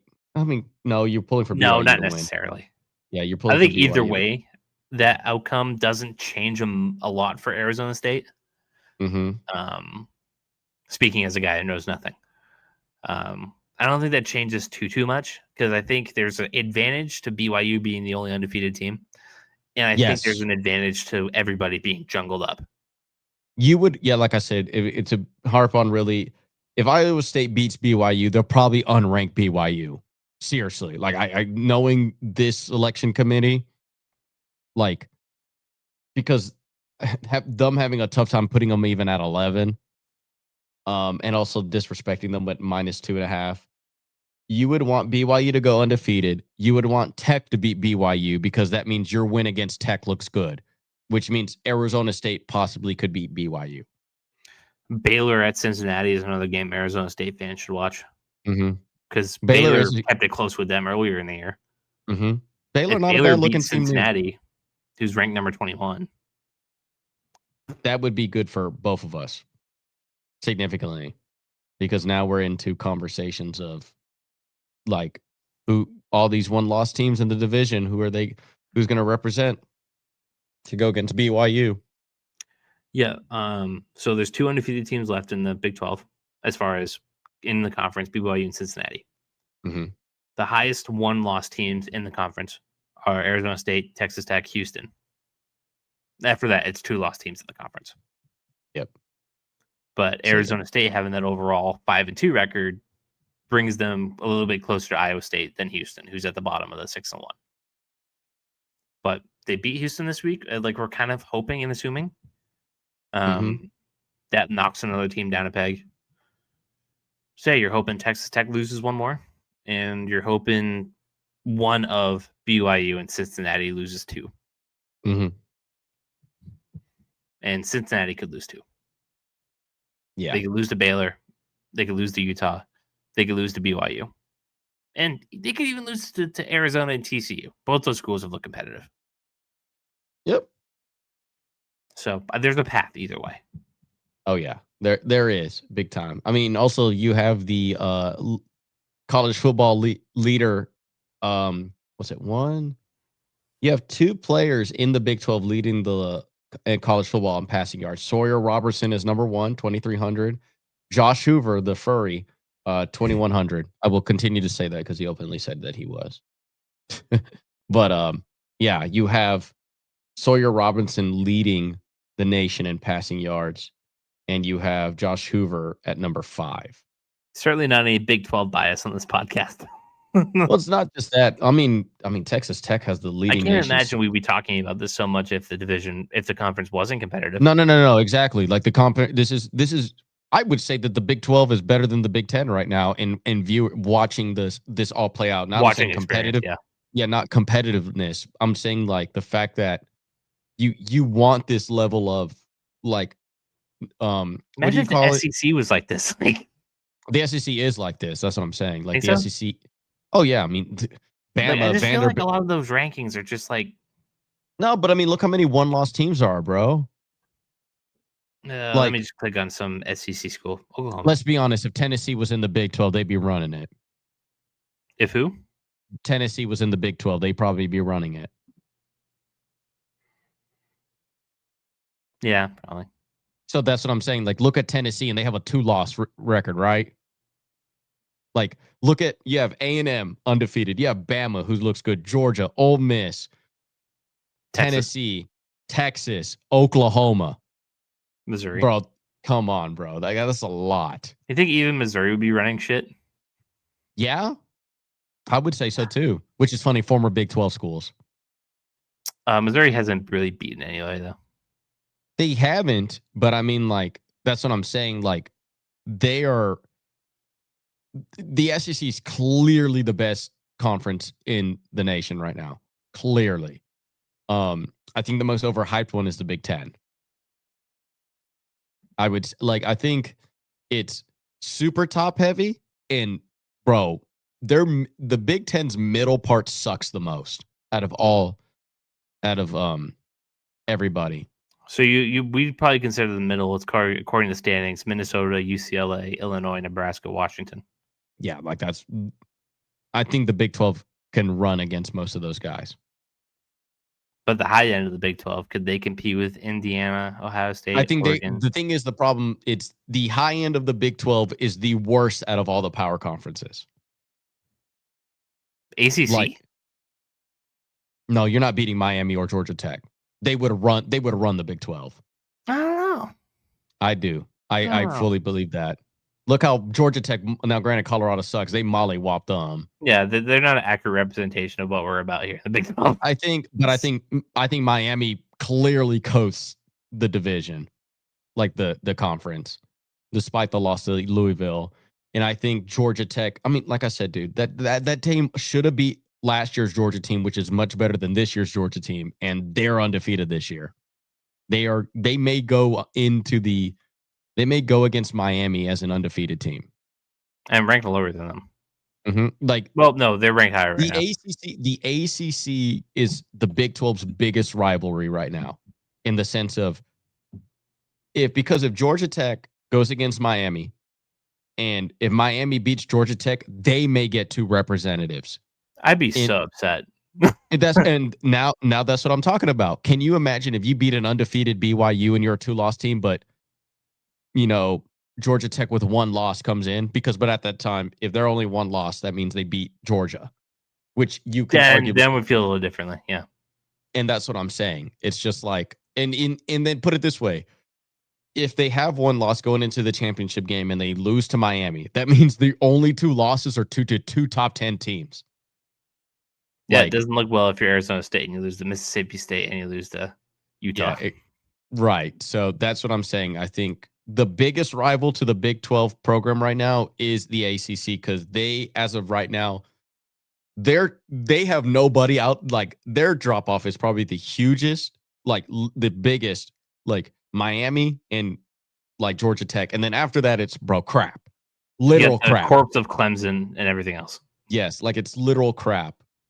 Where like the SEC is the most in depth, and even the bad teams in the SEC can win. Yeah, apparently. I mean, Florida literally beat UT. I don't want to talk about Mississippi State. There we go. I mean, Arkansas almost beat the like number 4 team No, in the nation. but Arkansas needs respect. First of all. And so that's why I'm saying that I think I have a very good feeling that Big 12 is only getting one rep at all. And it'll be whoever wins that championship. So exactly. You would ultimately wanted Tech to go undefeated and then Tech and then somebody else because Tech was so highly ranked. They had all this preseason hype, and that helps them because the AP poll clearly wants to be right. So they would want Tech to represent them really well. So yeah, I think ultimately Big 12's only getting one rep. I do not know who that rep is, but they will get one. Because they got to. Yeah. Okay. That's it. Just under 2 hours. I said it. I thought we were going to get under. No, yesterday. But you get us talking about college football, and you get us talking about the Big 12. We're just trying to map out what it's going to look like. I mean, but at the same time, which goes to show you the great amount of parity that's in college football this year. Good. It's good. Because I don't think I'd be having as much fun if it was, okay, Alabama and Georgia are shit pumping everybody. Like, see ya. Yeah, you'd be like, okay, well, I guess I'm just waiting on Alabama to win the national title. Cool. Like, it'd just be boring. Like it was when I was a kid. Yeah, because they've been significant since 2010. Yeah, pretty much my entire sports fandom. It's been Georgia, Bama, little spurts here of LSU, little spurts here of Clemson. Yep. So, all right. Anything to say to the fine people at home? Thank you all so much for always subscribing, liking, and commenting. I do think that what we have going on, like the way that we're scheduling these videos out to do instant reactions, literally all up on Monday, and then doing the instant reaction for Monday Night Football up. We'll have that up by today, probably around noon or 1 p.m. Central Time. So around 1 to 2 East Coast time. And just to get all those, so that way y'all can see those videos, our instant reactions, rather than waiting for like a Wednesday or a Thursday for those. So, always getting 1% better, right, Caleb? Always get 1% better. Absolutely. I echo those thoughts. Keep sharing your comments. Keep sharing us with all your beautiful friends. Oh, I guess technically, since we're explicitly unbiased, we do have the World Series. Technically, we do have to spend on. I'm gonna go with LA winning. That's what I'm gonna do. Dodgers winning. Yeah, they're top to bottom. The Dodgers within 5. That's all I'm gonna say. Dodgers in 5. I'll go. Dodgers. Yeah, I'll go Dodgers. Dodgers in 5. Dodgers in 5. There you go. There it is. We'll see you all next week for more football content. Adios. Have a great night.